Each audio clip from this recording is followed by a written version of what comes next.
Una cuarta parte de los adultos manifiestan haber sufrido maltratos físicos de niños.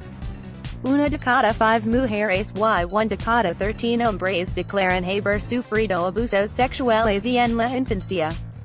El maltrato infantil causa alteraciones en la salud mental y física que perduran toda la vida, y sus consecuencias a nivel socio-profesional pueden, y en última instancia, ralentizar el desarrollo económico y social de un país. Es posible prevenir el maltrato infantil antes de que se produzca, y para ello es necesario un enfoque multisectorial. Los programas preventivos eficaces prestan apoyo a los padres y les aportan conocimientos y técnicas positivas para criar a sus hijos.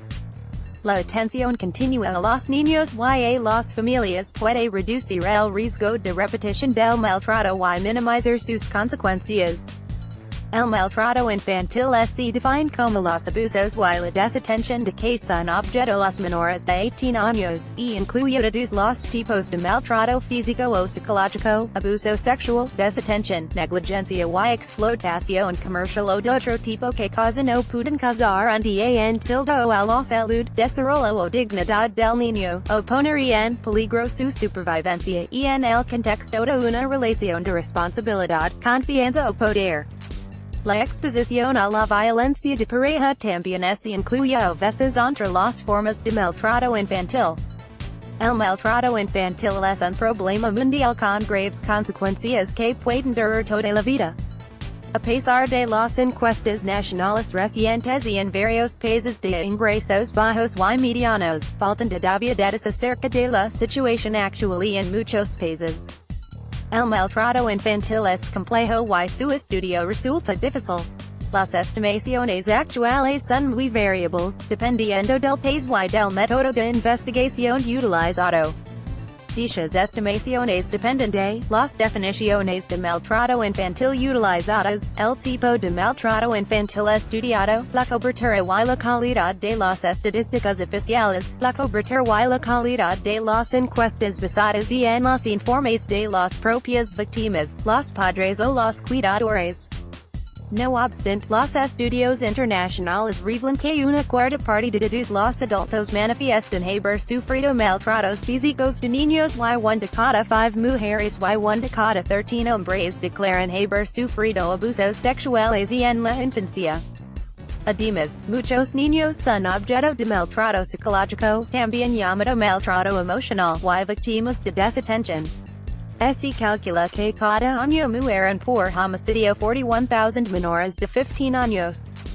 Esta cifra subestima la verdadera magnitud del problema, dado que una importante proporción de las muertes debidas al maltrato infantil se atribuyen erróneamente a caídas, quemaduras, ahogamientos y otras causas.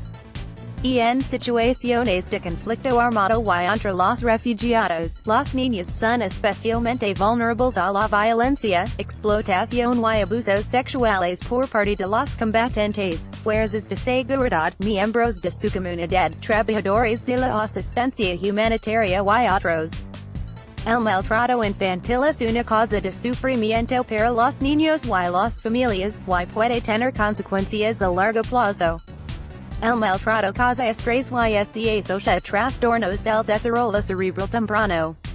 Los casos extremos de estrés pueden alterar el desarrollo de los sistemas nervioso y inmunitario.